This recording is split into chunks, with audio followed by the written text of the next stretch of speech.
I just think about what my husband went through. Yeah. Because essentially I was in my 11th hour. Like, I just said goodbye to my family. Oh, gosh. I was literally in the arms of my mother when a doctor walked in and said that lungs had become available, and I probably don't even have the words to describe, but I could say something that comes close would be euphoria. Yes. Shock, disbelief. Yes. I couldn't speak. I couldn't believe it. Hi, I'm Dr. Jodi Richardson, and this is, well, hello anxiety. In a world that often moves too fast, we're here to pause, breathe, and understand anxiety together. Each episode will explore practical strategies, share honest conversations, and uncover the science behind anxiety and well-being, all while creating a space where it's okay to not be okay. Let's continue this journey together. If you are a new listener, a very warm welcome to you. And if you have been on this podcasting journey with me for over 3 years, yes, it's been that long, then thank you for joining me again.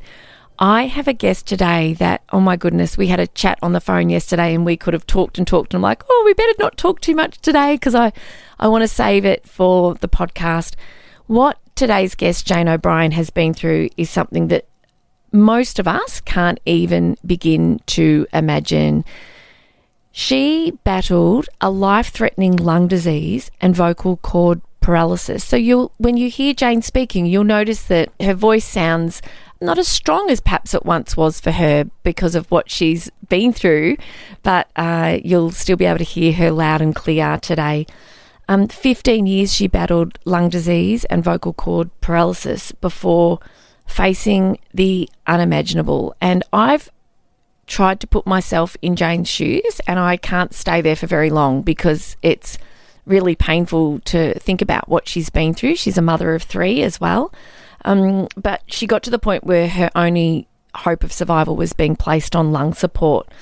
Her prognosis was devastating, obviously, and her medical team had even started to talk about taking her off the life support, which, again, unimaginable, but the generosity of a total stranger meant that Jane ultimately was the recipient of a pair of beautiful, healthy lungs. She is a double lung transplant recipient, and everything changed. Of course, that was the turning point that Jane and her whole family were hoping for, but it's not the end. It's the end of one road, but it's the start of another very new journey, and a challenging one at that, because there's a lot that goes into being a recipient of an organ transplant, and Jane's going to share much of what her challenges were with us, but also how she coped, because to be able to cope and remain resilient and manage your mental health through challenges like this is not easy. And I'm really looking forward to having a chat with Jane about what sort of things really made the difference for her, because we all have challenges in life. Few of us will face the kind of challenges that Jane will, but I know we can all learn a lot from what she's been through. She joins us from Victoria, same state as me. I don't think she lives too far from the studio here, actually. She is a mum of 3, and she has had a stellar career in health, in fitness, in the media. She spent 8 years here in the studios at Positive Media, live on air every weekend with the one and only Craig Harper, with their lifestyle, health and fitness show. And she has also been reporting at the Australian Open, 4 years reporting at the Australian Open. So, yeah, there's a lot to talk about it. So I'm thankful that you've got your voice back, Jane, and that you can join us here today and share with us here on the podcast. Oh, look, it's lovely to be here with you, Jodi. I'm so excited. I think, having been through what I've been through, as you can imagine, I don't take anything for granted. I have such gratitude for every day now. It's amazing. I bet you do. And I think that that's a really nice place to start is for us to talk about kind of what was it like for you? I know that once you received the transplant, that it was the beginning of a whole new set of challenges, a lot of time spent in hospital. And I wonder if you could share a bit more with our listeners about what your health journey has been like kind of leading up to and after the transplant. So I was diagnosed with cystic fibrosis at the age of 38 and another lung disease called bronchiectasis. And they're both conditions that will obviously affect the lungs, and cystic fibrosis affects the digestive system. They're degenerative conditions. Cystic fibrosis is genetic. So essentially what happened is, over time, over the course of 15 years, my lungs progressively deteriorated despite my best efforts to take care of myself. And that meant lots of hospital admissions, which was really tough, not only for me, but also for my family. When I was first diagnosed, my children were very young. My youngest was 2. So they're the really critical years, as you know, and they didn't know what it was like to have a healthy mum. So I just, at times, disappear. They'd come home from preschool or school and wonder where I was. And I'd been taken off in an ambulance to hospital. And that would mean sometimes being in hospital for 2 to 4 weeks at a time. So it's quite a significant amount of time. And it could be for up to, say, 3 or 4 admissions per year. Gosh. I think one year I spent 9, I had 9 hospital admissions. Gosh. So it was just, there was a lot of uncertainty. So I had to learn to deal with that, the uncertainty of life. And how did I cope with that? I think I would remind myself in those moments of heightened uncertainty that none of us have certainty. And that actually helped me. I guess that in this journey of life, we're all in it together. We all face uncertainty. I guess for me it was at times more in my face. It was very heightened. The approach that you've taken, was it very much one of the, okay, I'm accepting that I don't have certainty, nobody does, and that you're not alone in that? Was it sort of part of that? Was that a large part of what made a difference for you, recognising that even though you were facing a really difficult health challenge and you no idea where it was sort of going to lead you, or perhaps the fear of where it was going to lead you in your life? Was it the idea that lots of other people are facing uncertainty in their life that made a difference, this kind of common humanity? Oh, absolutely. And just knowing that there's always someone else out there doing it even tougher than you. Like, I don't say that, I'm not underestimating what I've been through, because obviously it's major. Yeah. But I just found at times reminding myself, like, for instance, when I was in hospital, there was a young girl, 19. She'd come into the hospital with a chest infection. She ended up needing new lungs. And I thought, wow, 19, never been in hospital since she'd been born. And here she is, she's needing new lungs. Yes. She received the gift. And I just thought, well, I'm 54. At least I've had the benefit of more life experience. I've had a family, I've married. That was a really good perspective check for me. Yes. Yeah, one of my beautiful friends, Christy, she often, it's a very important part of the way she looks at life and when there are challenges, is that I'm here, there are people who, I have it worse than some, yes, but there are others who have it worse than me. And that is a perspective sometimes that can really bring forth some gratitude, like you were sharing about, well, I've lived this life so far and got these 3 beautiful children and married and a family and a career and making that comparison. It's incredible, isn't it, what we can cope with and the strategies that we come up with to manage when things are really hard. I imagine it was so hard as a parent seeing your kids perhaps confusion. Your youngest was 2. How old were the other children when? So the eldest at that time would have been about 8. Right. So that's three daughters, all under the age of 10, basically. So very confronting. They've been amazing. Their resilience. They've been a great teacher to me. It's amazing to think as parents we role model, but they've modelled to me that incredible resilience, and I'm so inspired. In fact, it was a really tough decision. I had to contemplate thinking about transplant sort of mid-2023, and at first I thought, really tough, because I thought, for me to continue on, someone else has to pass away, and I found that so hard to get my head around. Yeah. And so, just so tough but in the end, I guess it was it was my children, my driving force, and my husband, of course. Yes. He deserves a special mention. Yes. But they were I thought I'd taken a long journey to actually have children, about 5 years to have my first child. And so I thought, I fought to have children in the first place. Now it's time to fight to stay with them. Yes. And that was what got me over the lines in terms of the decision. But I didn't know what was ahead, and things really snowballed till the end of was in October of that 2023, and I started to head towards lung failure. Yes. So that became more of a very traumatic and challenging phase. Were you supported through your medical team with your mental health? Were you supported in that way?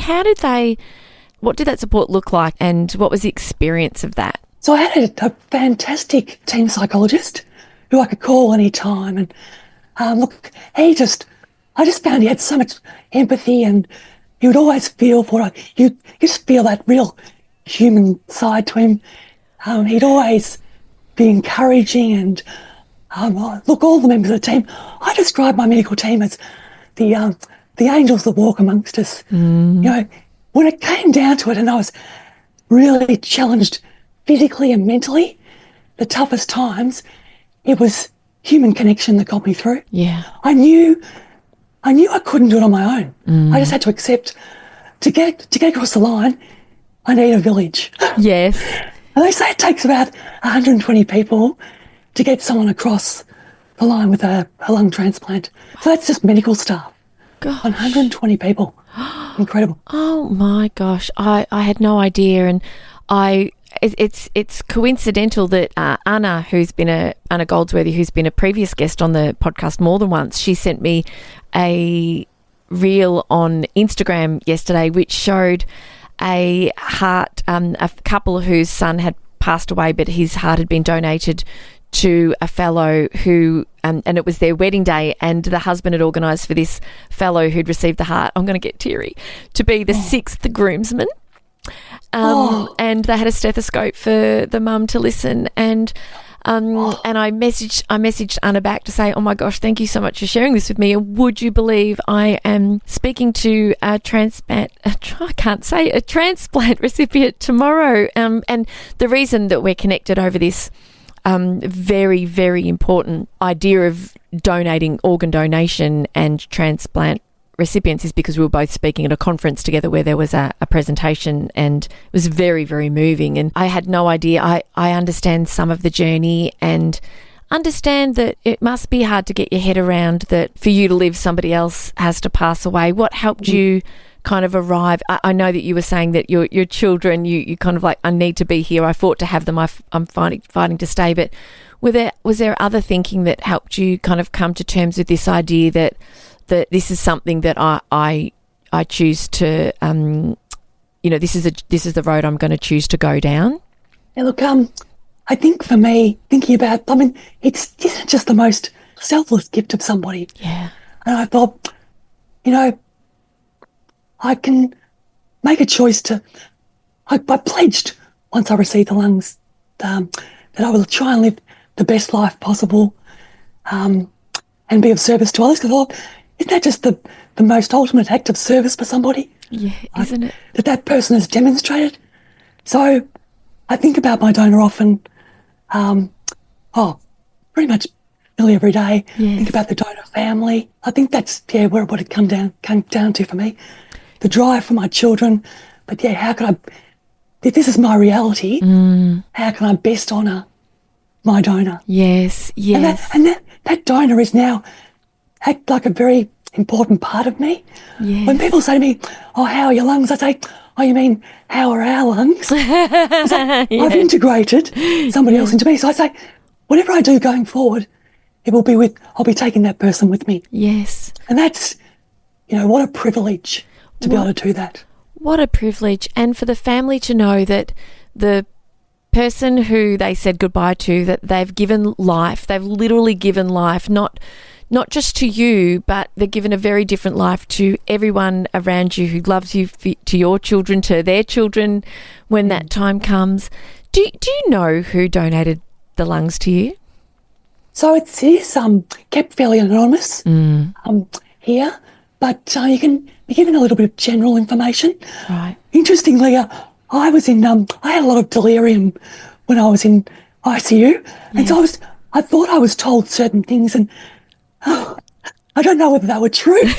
So all I do know is that they did come from another state, Right. the Okay. lungs.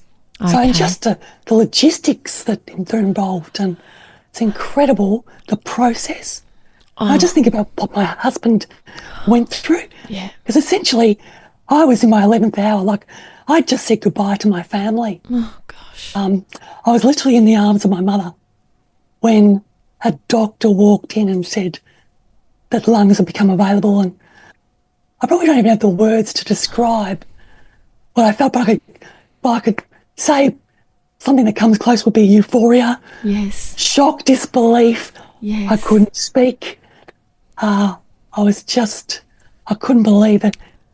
Literally, my lungs had it. They Yeah. was in full lung failure. And my husband had been fielding phone calls all that day with doctors saying, look, you might want to think about just trying to make Jane feel comfortable now. There's really nothing more we can do. And so there were numerous opportunities for him to say, look, just suspend all treatment. Yeah. But he actually had COVID at the time. Oh, So he couldn't be with me. And he just said, look, I can't make any decisions. I really need to see my wife. I need to see her in the flesh. And obviously I can't do that right now. So he held off, and really that holding off saved my life. It's incredible. It's a miracle, really. Isn't it? Isn't it? That COVID just was so devastating for so many families, and it wasn't lost on me that you were going through these challenges. I mean, you obviously for many, many years, COVID must have been such a risky time for you. And yeah, it's not the first story I've heard where COVID, because of COVID, something that it was like a sliding doors moment. Or if with COVID, things went in this direction. Without COVID, it could have gone Yes. So it sounds to me like you were at a point where you were, well, how were you feeling about your imminent death? Because that's essentially where you were at, wasn't it? Was there, I mean... there were mixed emotions. So it was heart-wrenching. Yeah. Saying goodbye. I thought, this is not what I thought. I'd always believed that better health was possible. I just didn't know how it could arrive. And so I held on to that belief just through the whole journey, just thinking, don't know how, but I'm just going to hold on to this belief and trust that there's a plan, that somehow I'm going to get through this. And that really carried me through a lot.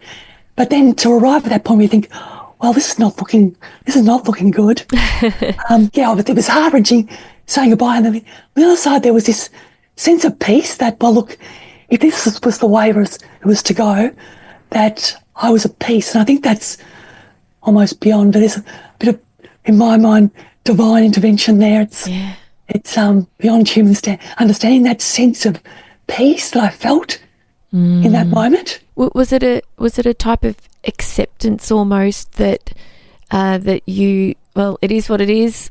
We're kind of at the end of the road, and there was, I've done all I can do. Yeah, we've given it our best shot, and absolutely getting to that point of acceptance. Thank you for talking with me about this, Jane. And I again, the suffering that you've endured, not only physically but psychologically as well, and that idea that you have to say goodbye to your family, and then what an absolute gift. And I know when you sent me through, Jane, for the listeners, Jane sent me through this most beautiful drawing that her daughter Holly did, which was drawn in 2019, and it was a drawing of Jane with beautiful, healthy lungs in her chest. And I'll put that on my Instagram stories, I think, Jane, and share that with everyone so they can have a look at it. But it's incredible what Holly's doing now, because she's actually tell listeners what it's obviously been very therapeutic for Holly as well. Maybe share with listeners what Holly's been up to, which has really helped her kind of process her own grief and trauma. Sure. So Holly's just finished a degree in animation. So as part of her third year or a final year of study, which just happened to coincide with me being in hospital, she had to develop a short animated film. So she decided to use her experience of the lung transplant journey to inspire her to create this film. And look, I can't watch it without crying. I've watched it multiple times. It's just incredible she's turned such a season of adversity into something quite amazing. It's just beautiful. And look, I used to look at that image every day in hospital. So if I had a hospital admission, I'd make sure to go in the bag with me and I'd post it up on the wall. And each day I'd wake up and I'd look at that image. I think that's Holly's vision for me with healthy lungs. And I close my eyes and I imagine what it would feel like to have healthy lungs. And I do it every day. And when I come home, I go back on my bedroom wall and essentially I looked at that image right up until I had the lung transplant. Oh, goodness. There's some things that when we talk here about anxiety and about panic attacks and about mental health and about the challenges that so many of us are facing each and every day. And we talk, I really always want to help people feel like they're not alone and that they've got some really good strategies and they know where to go to talk to someone. But sometimes that drawing was very, very powerful for you. And yet there was so much, that's not sort of something that I've ever talked about before is the role of that kind of a contribution in your life can make to your journey as you endure every single day. And yet that was just it was something that really gave you a lot of resilience, didn't it, the drawing that she did? Oh, it did. It was just so uplifting. I could actually feel my physiology change. Oh, my goodness. As I look at it, just imagining and thinking, just hold on to this belief and don't know how it's going to happen, but just a beautiful image with the lungs, and she'd drawn little leaves in the lungs to represent the tree of life. Oh, gosh. Just gorgeous. Oh, goodness. That's the strength that other people can give us, and that idea of visualising a different future. I can understand that it's just so powerful. But the lung transplant was really the beginning of a very, very new set of challenges, wasn't it? I'll just share here as a summary what Jane shared with me after spending 122 days in hospital, 82 in the ICU, then lung transplant surgery, 10 more surgeries for complications and over 100 infusions. You made it through. Oh, how does it feel, me reading that back to you? Does it feel like it was someone else? Do you feel... Yes. It actually almost feels a bit surreal now. Oh, it's interesting because, perhaps if you'd asked me that or read that to me a while back, I might have even felt a bit of trauma. Yes, yeah. It's interesting now. Now, it's been an interesting experience. I've gone from sort of dealing with my own trauma, the physical and the mental trauma, to then I then sort of put myself in the shoes of my family, what it must have been like for them. Because my husband had documented with photos, because I wanted him to document the stages, and I look at those photos and think, what must my family have gone through to see me in that state? How terrible, And then to now, when I reflect back, I see the beauty in my trauma. I see the support, the encouragement. I was treated with such care and dignity. I reflect back to moments, just want to share one little example. Please. I remember when I started to be a bit more with it and I was starting to improve, because I couldn't do much. All I could do was lie there. I was able to move my fingers and my feet. I was so weak. I'd lost so much muscle strength. The muscles are just wasted away, as you can imagine. 122 days in hospital. The body just deteriorates. Yes. And I remember on one occasion, the team were all in a huddle, the medical team were in a huddle outside my room, and they're saying, now, let's come up with a list of uplifting activities for Jane to choose from. And I actually look forward to what they would come up with. Well, they'd give me options. And, the most exciting activity was to be transported outside, because I love, one of my therapies is time in nature. Yes. And to be able to go outside, it would take a team of at least 8 people to get me out there. But just to get out there and just Oh, it was just so lovely because it's such a sensory overload in ICU. Yeah. That in itself's very traumatic. Yes. It's just so noisy and overwhelming. So to get out in nature and just out in the courtyard and just take in all my surroundings, a lot of mindfulness practicing there, just, taking in all the smells and all, just being able to see the sky again. Yes. And the leaves on the trees. Just those simple things we all take for granted. Taking things for granted was exactly what was crossing my mind. Both of us now, we could, obviously we're recording, but, when we finish recording, we can walk outside, we can look up at the sky, we can appreciate the beauty in the nature around us. I wonder, how are you maintaining that sense of gratitude and not taking things for granted? I said something in a podcast interview for somebody else's podcast recently where I was talking about the illumination often doesn't last, that we recognise, oh my gosh, I've been taking all this for granted, I couldn't do this, now I can. But then you settle back into the status quo and all of a sudden you start taking things for granted again, and that illumination that we once had that was life-changing kind of fades away. How is it that, are there any practices that you have? I mean, I guess waking up every day and just being able to breathe must just be such a beautiful reminder. A huge thank you for joining us for part 1 of this very special conversation. Jane and I will be back next week for part 2. I'll see you then. Thank you for sharing this time with me on Well, Hello Anxiety. Remember, understanding anxiety is the first step to managing it. Until next time, be gentle with yourself. Take things one moment at a time. Focus on what you can control and know that you are not alone on this journey. If you found value in today's episode, please share it with someone who might need to hear it too. I'm Dr. Jodi Richardson, and I'll meet you right back here next week.